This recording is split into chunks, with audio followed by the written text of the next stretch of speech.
namili ako ng mga gamit para kay baby.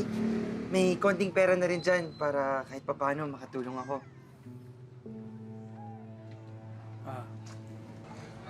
Aliana, anak.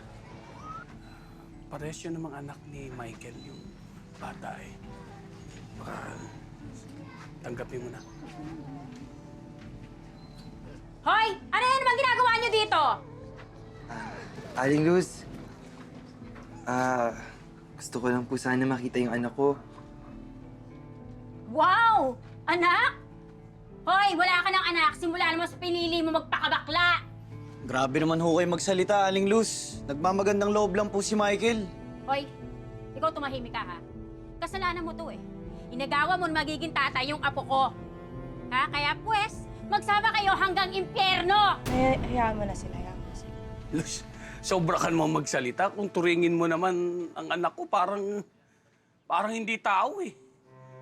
Ano ka ba naman? Eh, may karapatan din naman si Michael dyan. Tsaka ako, apo ko rin naman yan eh.